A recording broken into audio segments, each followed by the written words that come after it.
বন্ধুরা, আমি আজকে যে গল্পটি বলবো এই গল্পে আপনারা আজকে রাতে একা শোনার সাহসটা পাবেন না। চলুন তাহলে শুরু করি। গ্রামে পরিত্যক্ত এক পুকুর, একটা অভিশপ্ত বাঁশবাগান নিয়ে একটি নতুন গা চমচমে গল্প। গ্রামের নাম নিশিপুর।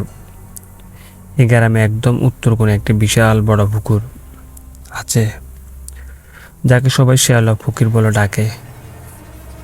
পুকুরটি এত গভীর যে কেউ কোনোদিন এর তল খুঁজে পায়নি। গ্রামের বৃদ্ধরা বলেন, 740 দাঙ্গার সময় এক জমিদার পরিবার ওই পুকুরে সলিল সমাধিতে নিয়েছিল। তারপর থেকে এই পুকুরের জল কেউ চুয়ে না। অর্ধেক শহরে এক তরুণ ফটোগ্রাফার সে গ্রামীণ জীবনে ছবি তুলতে নিশিপুরে এসেছে। গ্রামের মোড়ল তাকে বারবার সতর্ক করেছিলেন যেন সন্ধ্যার পর ওই শ্যাওলা পুকুরের দ্বারা না যায়, কিন্তু অধ্যক্ষ ছিল সাহসী আর যুক্তিবাদী। সে ভাবল বিকেলে পড়ন্ত আলো ওই পুকুর আর চারপাশে বাঁশবাগানের ছবি দারুণ উঠবে। তাই সেই জন্য সে ওখানে গিয়েছিল। এমন কিছু কিছু অদ্ভুত দৃশ্য সে দেখতে পেল। সূর্য যখন দিগন্তের নিচে ডুবে গেছে, অধ্যক্ষ তখন ক্যামেরার লেন্স ঠিক করেছিল। হঠাৎ সে দেখল পুকুরের জল একদম স্থির, মাঝখানে একটা ছোট লাল রঙের পর্দা ফুটে আছে। আশ্চর্যের বিষয় হলো আশেপাশে কোনো পদ্মা গাছ নেই, শুধু একটাই ফুল। অধ্যক্ষ যখন জুম লেন্স দিয়ে ফুলটির ছবি তুলতে লাগলো, সে চমকে উঠল। লেন্সের ভিতরে সে দেখল পদ্মা ফুলটি আসলে কোনো ফুল নয়, বরং একটি কাটা মানুষের হাত, যা জলের উপর তালু মেলে ধরে আছে। ফিলে চমকানো ডাক। অধ্যক্ষ যখন ভয় পিছিয়ে আসতে চাইল, তখন পেছন থেকে কেউ একজন মিহি গলা ডাকলো, খোকা একটু এগিয়ে আয় না, ফুলটা নিয়ে যা। অধ্যক্ষ ঘুরে দেখলো বাঁশবাগানে ঘন অন্ধকারের ভেতর এক বৃদ্ধা দাঁড়িয়ে আছে। বৃদ্ধার পরনে সাদা থান, কিন্তু সারা গায়ে কাদার শ্যাওলা মাখা। তার চোখগুলো যেন কোটরের ভেতর ঢুকে গেছে। অধ্যক্ষ কিছু বলার আগেই দেখলো বৃদ্ধার পা দুটো মাটিতে নেই, সে যেন কয়েক ইঞ্চি শূন্যে ভাসছে। হঠাৎ বাঁশবাগান থেকে এক তীব্র পচা মাংসের গন্ধ নাকে এলো এবং বৃদ্ধার মুখটা ধীরে ধীরে চওড়া হতে শুরু করলো, যেন সে অধ্যক্ষকে গিলে ফেলবে। কিন্তু বৃদ্ধার সেই বিকট মুখচ্ছবি দেখে অধ্যক্ষ পায়ের তলা মাটি যেন সরেই গেল। সে অনেক ভয় পেতে লাগলো। চারদিক শুধু সে তাকালো এবং তার ক্যামেরা ফেলে দৌড়াতে শুরু করলো বাঁশবাগানের উল্টো দিকে থেকে। কিন্তু আশ্চর্যের বিষয় হলো, সে যতই দৌড়াচ্ছে ফিরে ফিরে সে একই বাঁশ যার সামনে চলে আসছে। বাঁশবাগানে সে গোলক দাদা, সে যেদিকে যাচ্ছে শুধু বাঁশবাগানের গোলক দাদাটাই দেখতে। গ্রামের মানুষ একে বলে ভূত বুলানোর দশা। অধ্যক্ষ বুঝতে পারলো সে এক অদৃশ্য মায়াজালে আটকে পড়েছে। হঠাৎ সে অনুভব করলো তার পায়ের গোড়ালিতে খুব ঠান্ডা কিছু একটা চেপে ধরেছে। নিচে তাকিয়ে দেখলো কাদামাখা এক কচ্ছপ লম্বা চুল মাটির ভেতর থেকে বেরিয়ে তার ফাটা পেঁচিয়ে ধরেছে। পুকুরের পাড়ে অস্বাভাবিক কিছু হতে চলেছে। অধ্যক্ষ যখন নিজেকে ছাড়ানোর চেষ্টা করেছে, তখন পুকুরে সেই শান্ত জল হঠাৎ টকবক করে ফুটতে শুরু করলো।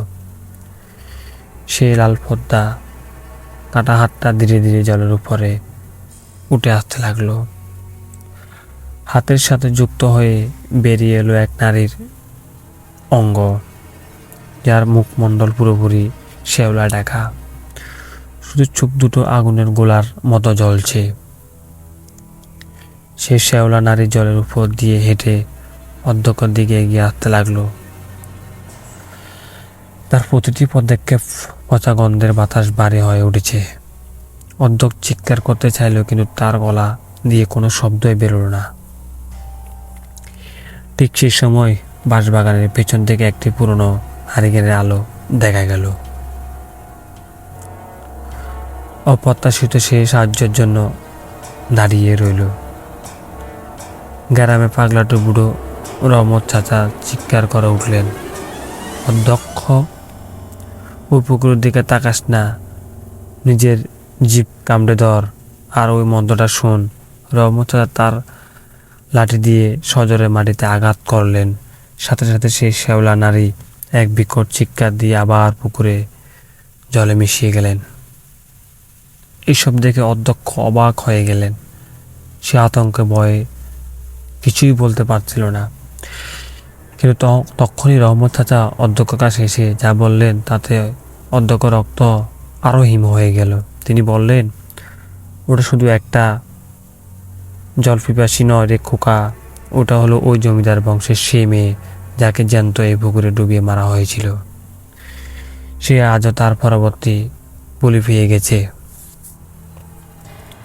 অধ্যক্ষ দেখল তার হাতে কবজিতে এক অদ্ভুত কালচে নীল রঙের ছাপ পড়ে গেছে, যা দেখতে ঠিক সেই কাটা হাতের আঙ্গুলের ছাপের মতো।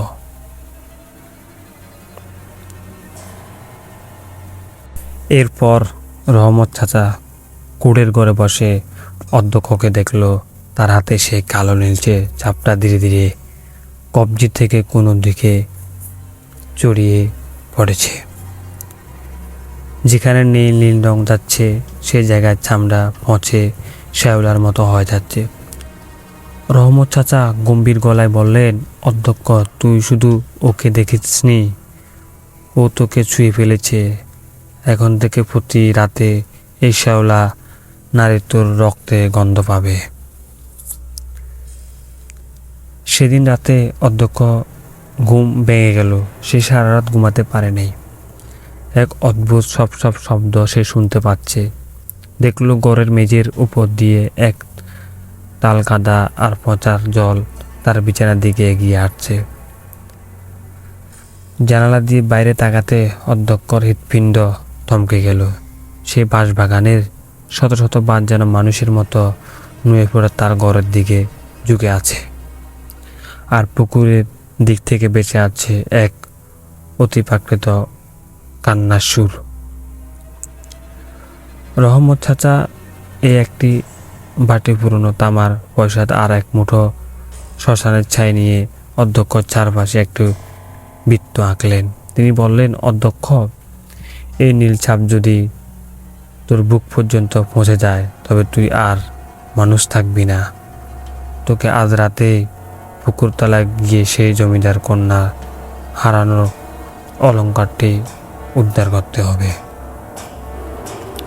যা সে মৃত্যুর আগে পুকুরে ফেলে দিয়েছিল। অধ্যক্ষ এসব কথা শুনে সে হতবাক হয়ে বলেন। তার বুকের ভিতর ভয়ঙ্কর এবং তার মধ্যে অস্থিরতা কাজ করতেছে। সে পুকুর ধারের লড়াই। অধ্যক্ষ কাঁপতে কাঁপতে পুকুর পাড়ে গেল। পুকুরের জল এখন রক্তের মতো লাল। অধ্যক্ষ যখন জলের উপর ঝুঁকে পড়ল, হঠাৎ সে শ্যাওলা নারী জল থেকে উঠে তার গলা টিপে ধরল। তার স্পষ্ট বরফের মতো ঠান্ডা। অধ্যক্ষ দম বন্ধ হয়ে যখন পায় শেষ, তখনই সেই জলের নিচে এক ঝিলিক সোনার আলো দেখতে পেল। সে অর্ধের মতো হাত বাড়িয়ে সেই সোনার চেনটি আঁকড়ে ধরল। অধ্যক্ষ যখন চেনটি অস্পর্শ করতে লাগলেন, তখন বিকট চিৎকারে চারপাশে কেঁপে উঠল। সেই অশরীরীয় নারীটি ধীরে ধীরে ধোঁয়ায় পরিণত হয়ে পুকুরের অতলে মিলিয়ে গেল। অধ্যক্ষর হাতে সেই নীল চাপটা ম্যাজিকের মতো অদৃশ্য হয়ে গেল।